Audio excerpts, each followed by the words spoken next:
Kali ini saya, Diah Isnawati S dari SDN Selesai Sawah 14 Pagi ingin menyelesaikan tugas TOT Sagu Sapi 3 dengan judul Tak Kenal Maka Tak Sayang. Ini adalah sebuah video dokumenter tentang Museum Tekstil Jakarta. Semoga video dokumenter ini dapat bermanfaat bagi semua. Terima kasih. Selamat menyaksikan.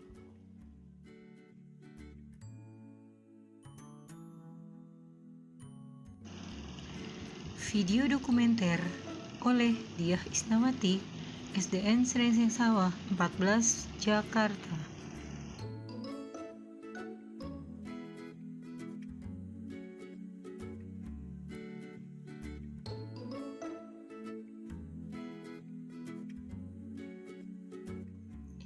Perkenalkan, saya Mrs. D yang akan mewakili Ibu Diah untuk menemani kalian semua jalan-jalan menuju Museum Tekstil. Semangat ya! Baik, kita akan mulai perjalanan menuju Museum Tekstil. Siap-siap ya. Ayo, action!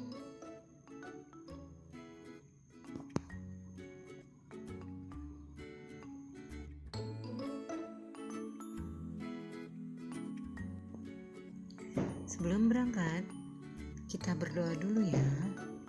Doa keluar rumah. Bismillahi tawakkaltu ala Allah. La haula wala quwata illa billah.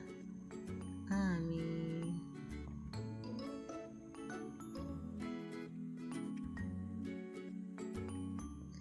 Karena jadwal perjalanan keretanya masih setengah jam lagi, sekarang Mrs. D akan cerita sedikit mengenai Museum Tekstil. Museum Tekstil merupakan salah satu wisata edukasi di Jakarta.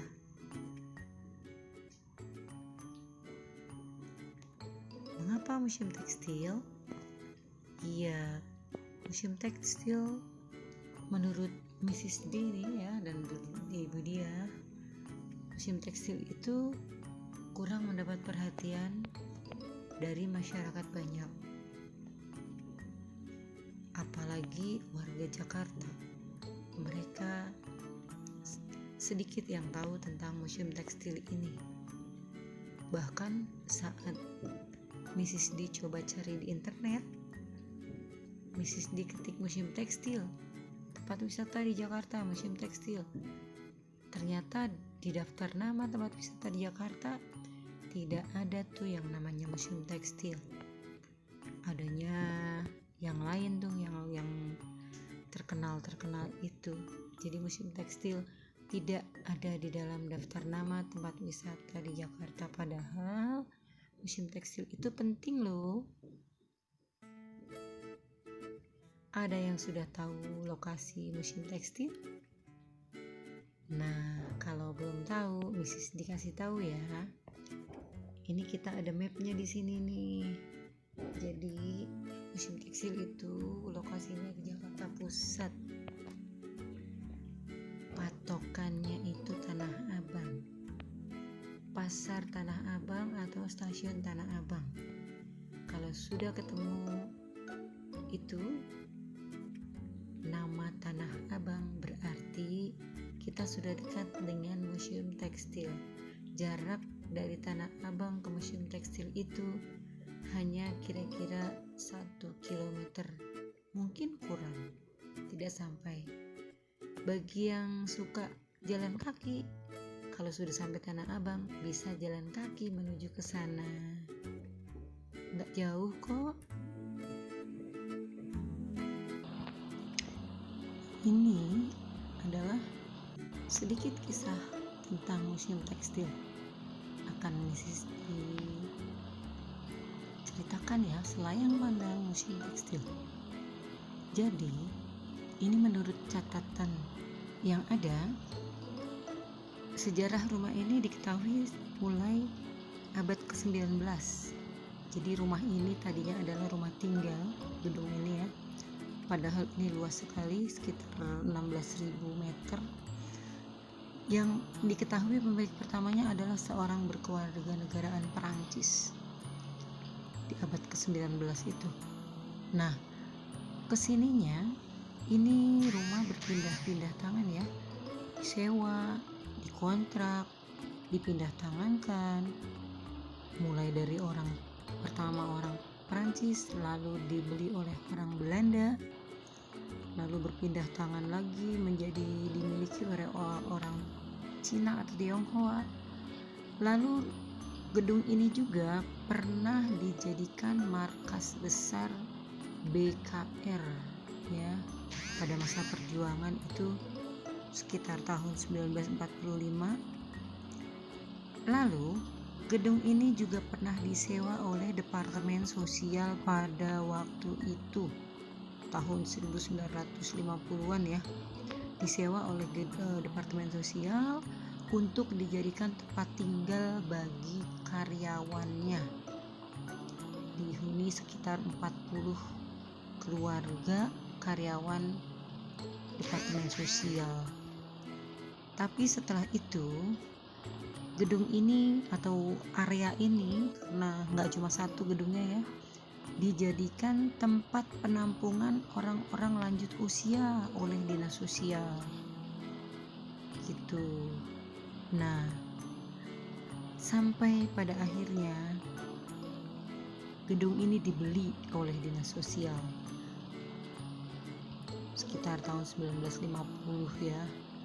Setelah dibeli oleh dinas sosial, ya dimanfaatkanlah oleh Departemen Sosial ini waktu itu ya, oleh Dinas Perumahan Departemen Sosial ya, yang tadi sudah Mrs. dikatakan dimanfaatkan untuk tempat tinggal orang-orang tua, orang-orang lanjut usia yang tidak punya tempat tinggal. Namanya juga dinas sosial ya, jadi menampung seperti itu. Lalu gedung ini oleh dinas sosial diserahkan kepada Pemprov DKI. Itu sekitar tahun 1970-an ya. Saat itu Menteri Sosialnya adalah Bapak Mintarja SH, dan Gubernur DKI waktu itu adalah Bapak Haji Ali Sadikin. Ya berarti itu sekitar 1970-an ya, karena Pak Ali Sadikin menjadi gubernur di tahun sekitar itu. Maaf ya teman-teman, kita lanjut nanti setelah di kereta nih ceritanya. Keretanya sudah mau jalan, Mrs. D ke kereta dulu ya. Iya, ini keretanya kebetulan kosong ya, kan hari Sabtu ini. Ini karena Mrs. D tinggalnya di BSD, Bojong sana dikit maksudnya. Jadi Mrs. D naik kereta untuk menuju ke Tanah Abang begitu. Kalau Mrs. D naik kendaraan umum yang lain pasti lebih lama sampainya. Kalau kereta api kan tepat waktu, hanya sekitar 40 menit atau 45 menit ya, sudah sampai di tujuan. Begitu para penonton sekalian. Mrs. D ke dalam kereta dulu ya. Sebelum keretanya berangkat, kita baca doa dulu ya. Bismillahirrahmanirrahim. Subhanallazi sakhkhara lana hadza wa ma kunna lahu muqrinin wa inna illa rabbina lamughallibun. Amin. Ya, itu tadi doa naik kendaraan ya. Semoga kita selamat di perjalanan. Ya, ini lihat keretanya sepi sekali nih. Sekarang Mrs. D mau cari tempat duduk yang nyaman ya. Sebentar.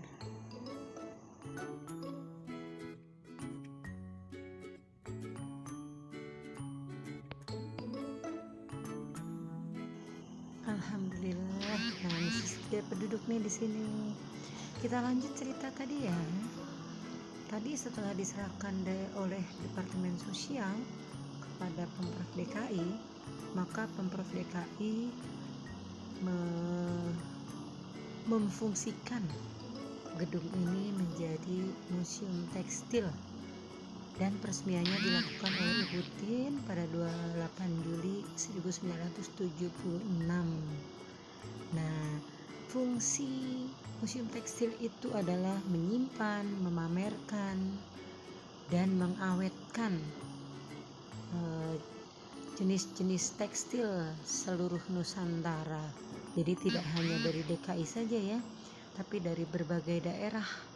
Bahkan di sini nih ada bendera Keraton Cirebon. Jadi bendera pusaka Keraton Cirebon, bendera bersejarah. Nanti kita lihat di sana ya. Museum tekstil ini beroperasi dari hari Selasa sampai dengan Minggu. Sedangkan untuk hari Senin dan hari libur nasional merupakan hari perawatan. Jadi mereka libur ya. Kemudian jam bukanya adalah kalau hari kecuali Jumat ya, kalau hari biasa itu dari jam 9 sampai jam 3, kalau Jumat dari jam 9 sampai setengah 1. Nah, kita sudah sampai nih di stasiun Tanah Abang. Sekarang Mrs. D akan panggil kendaraan online ya untuk mengantar kita ke sana. Oke, Mrs. D akan panggil dulu transportasi online-nya. Mudah-mudahan tidak terlalu lama ya.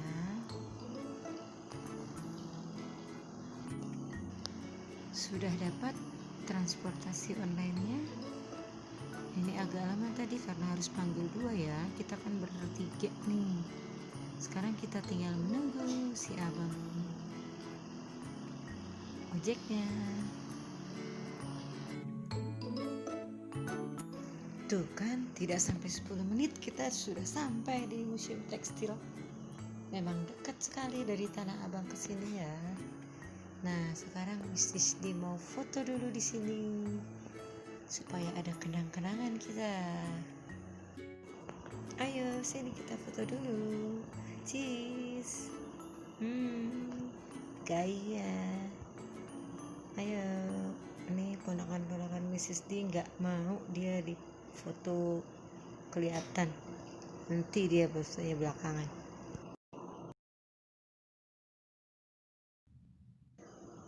Kita langsung menuju ke dalam. Nah, ini lihat ada taman nih, kita foto lagi. Ini Mrs. D bawa kamera 3, kamera 2 ditambah HP jadi 3 ya. Gaya dulu ya.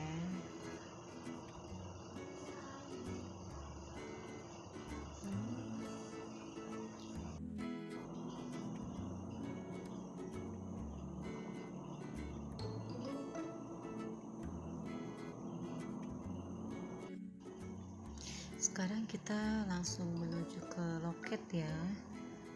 Kalau menurut informasi dari Budiah sih, katanya harga tiketnya itu yang tertera di dalam internet itu kelihatannya harga lama ya.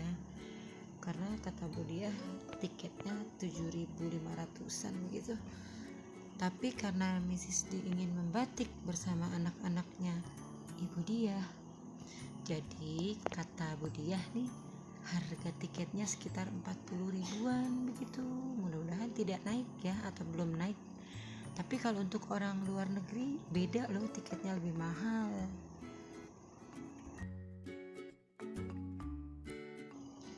Nah, sekarang kita sudah di depan gedung utama, di depan bangunan gedung utama ya. Foto-foto lagi dulu ya.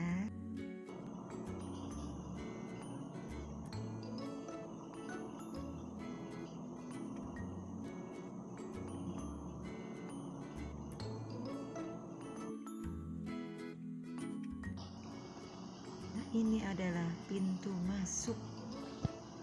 Oke, kita foto lagi ya. sebelum masuk. Mrs. deg-degan ini di dalam seperti apa ya?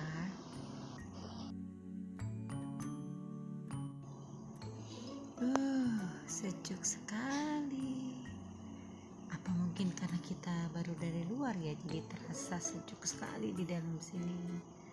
AC-nya dingin dan suasananya cozy kalau kata orang sana. Tapi sepi ya. Pengunjungnya tidak banyak hari ini. Tadi Mrs. dilihat di depan hanya beberapa orang. Apa karena masih pagi ya? Sekarang kita keliling yuk.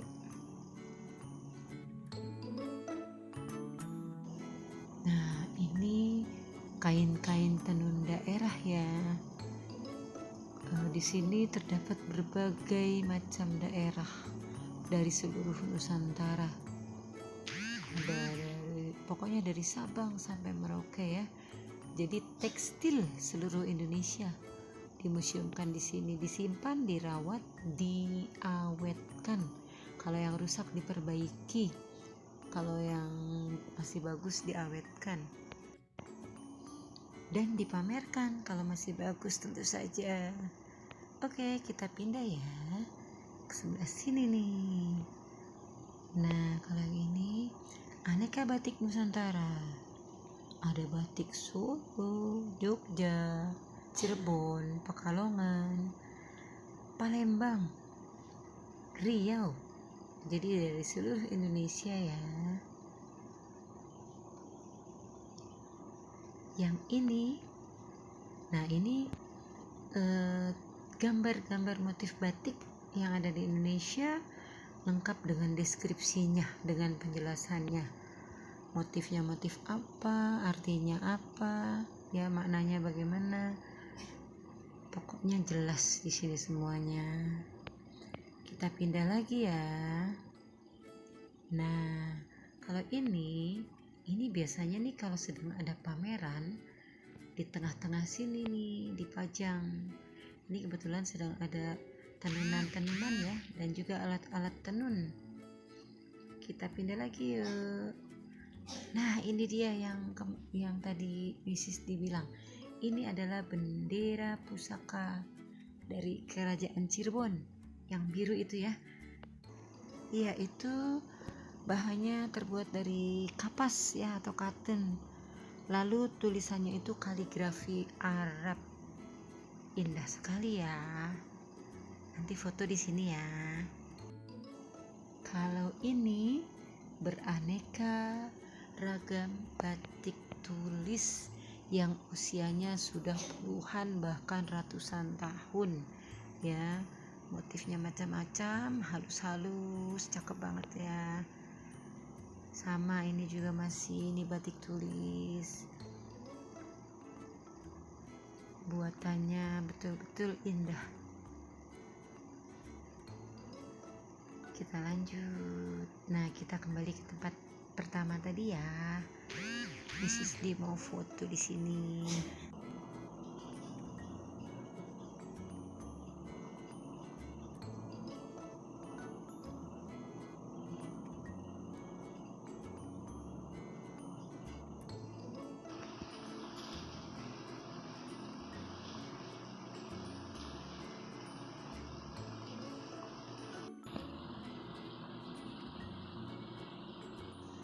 Setelah ini kita foto di dekat bendera Cirebon tadi ya.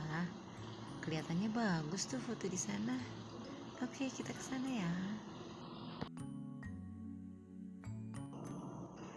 Ayo kita berfoto. Cheese. 1,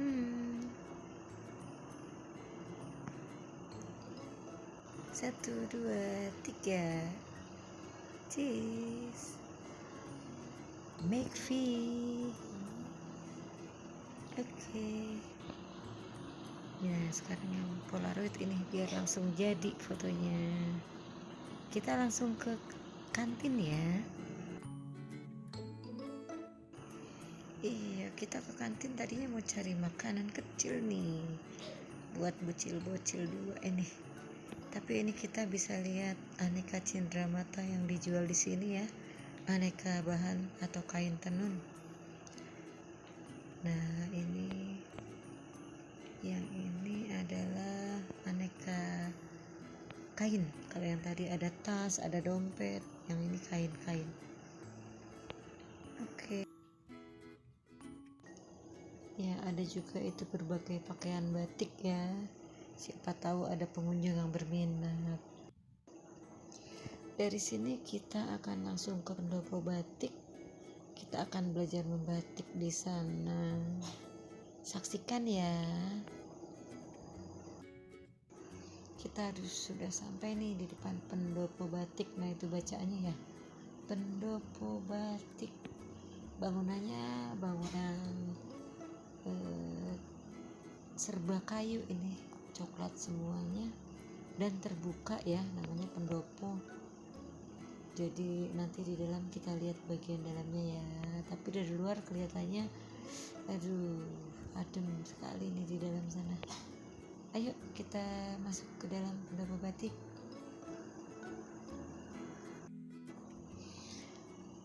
Ini bagian dalam dari pendopo batik. Suasananya enak, kelihatannya bentuk adem, ruangannya terbuka, tidak ada AC karena ini ruangannya angin bisa masuk dengan bebas ya. Di depan kita terlihat beberapa kelompok bangku kecil, di tengahnya ada malam ya, lilin untuk membatik dengan peralatannya, canting dan sebagainya ya. Tempat duduknya dari kayu kecil, anyaman, pendek-pendek, jadi nanti yang membatik akan duduk di sekitar lilin itu berkeliling. Oke. Jadi ketika sampai di pendopo batik, pertama kita adalah lapor dulu kepada petugas yang berjaga di sana bahwa kita akan membatik. Lalu setelah itu kita akan diminta untuk memilih motif ya, memilih motif batik yang akan kita buat. Langkah selanjutnya adalah kita akan menjiplak gambar yang sudah kita pilih.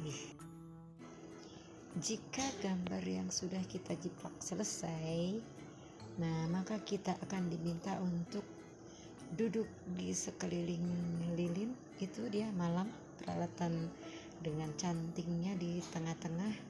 Nah, kita akan diminta untuk duduk mengelilingi itu dan diberi bahan atau kain putih untuk batik kita, dan bahannya itu sudah diberi frame ya, seperti lingkaran yang ada kuncinya, jadi bahan itu terkunci di dalam frame itu.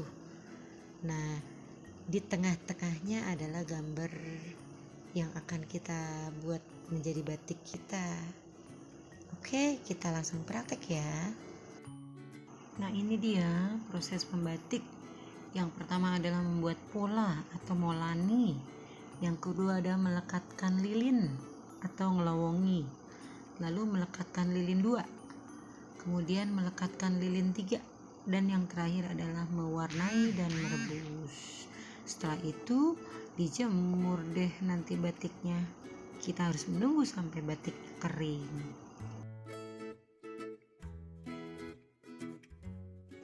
Ini adalah sebagian dari proses dalam membatik ya. Nih ponakan-ponakan Mrs. D nih sedang menjiplak udah mau selesai 2 ya dek, motifnya, nanti kalau udah bikin menjiplak motif batiknya sini atau sini dengan cara diletakkan di meja kaca yang di bawahnya ada lampu terang, jadi gambarnya kelihatan itu tembus, lalu diceplak pakai pensil.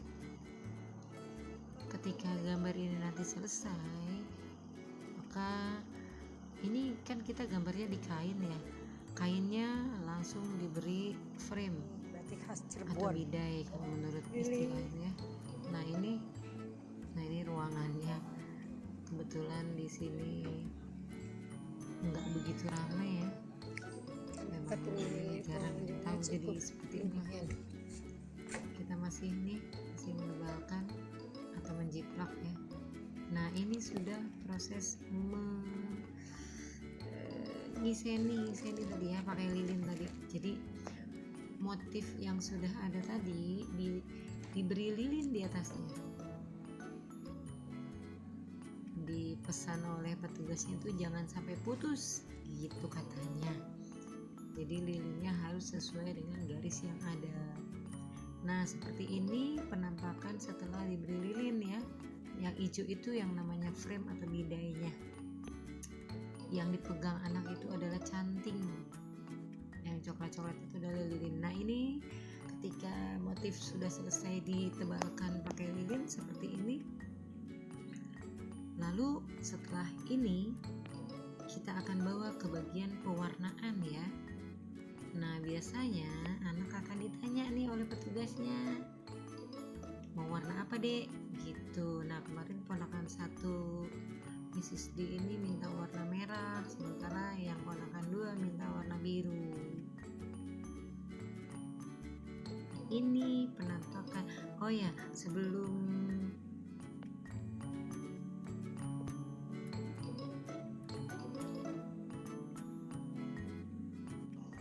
ya, tadi kan dia ditulisnya pakai lilin ya. Nah, perebusan itu dilakukan supaya lilinnya lepas dari kain yang ada. Oke, inilah tampilan setelah direbus lalu dijemur. Ini sedang dijemur ya. Yang merah ini ponakan satu nih minta warna merah dan dia motifnya mega mendung, sementara ponakan 2 minta warna biru. Tapi Mrs. D tidak tahu nih motif yang ini motif apa. Kalau yang tadi Mrs. D tahu. Oke, setelah menunggu sekitar 45 menit, tadi Mrs. D ke musola dulu dengan anak-anak untuk sholat asar. Nah, begitu kita kembali, kita tunggu lagi. Setelah kering, ini dia hasilnya. Dipegang oleh masing-masing ponakan Mrs. D. Ya, bagaimana? Cakep kan? Oh iya, Mrs. D ingin menceritakan sedikit nih tentang alasan lain mengapa Mrs. D ingin kesini. Jadi ceritanya Mrs. D punya grup idola dari Korea, namanya NCT Dream. Nah, mereka itu belum lama ini berkunjung ke sini. Karena itu Mrs. D penasaran harus ke sini. Masa orang luar negeri dan artis terkenal sampai di museum tekstil, sementara Mrs. D dan ponakan-ponakan Mrs. D belum tahu di mana. Kalau Mrs. D sih sudah tahu karena waktu Mrs. D sekolah sering lewat sini. Jadi cuma belum pernah ke sini.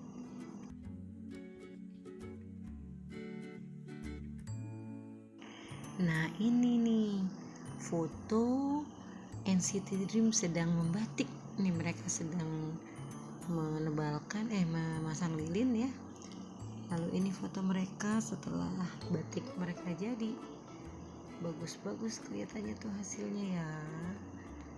Dan ini foto terakhir adalah foto mereka di depan pendopo batik. Gayanya nih. Iya. Terima kasih NCT Dream sudah kasih Mrs. D ikut foto bersama mereka. Asik, lumayan buat kenang-kenangan nih.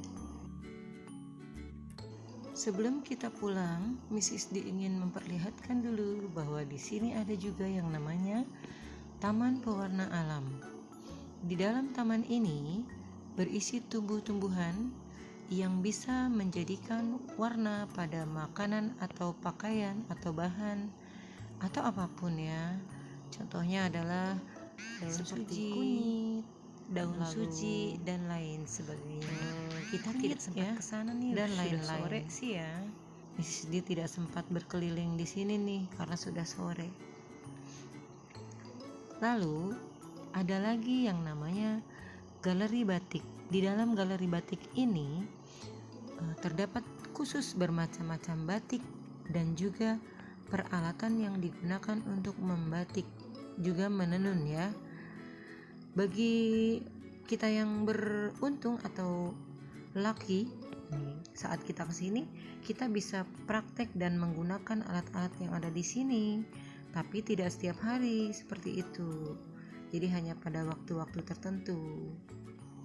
Oh ya, Miss Didi lupa nih, tadi di bagian belakang pendopo batik itu ada yang namanya laboratorium batik.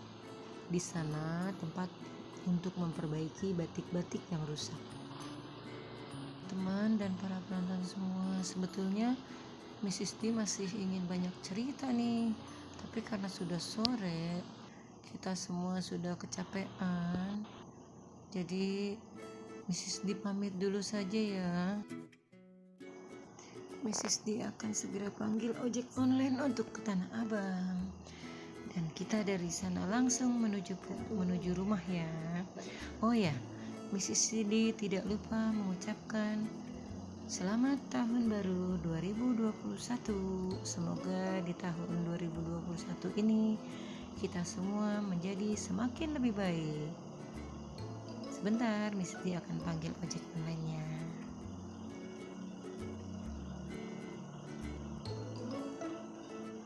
Kita sudah dapat ojeknya. Kita pamit pada semua penonton. Terima kasih sudah melihat jalan-jalan kita dan mengikuti kita. Semoga video dokumenter ini bermanfaat bagi para penonton sekalian. Terima kasih. Wassalamualaikum warahmatullahi wabarakatuh. Tetap semangat. Dashing through the snow in a one-horse open. Alhamdulillah, perjalanan kita lancar, tidak mengalami hambatan apapun. Itulah tadi video dokumenter tentang museum tekstil yang dilaksanakan atau dibuat dalam rangka tugas TOT Sabu-Sabu 3 yang dilaksanakan oleh IGI Jakarta. Semoga video dokumenter tadi dapat dinikmati oleh kita semua. Terima kasih.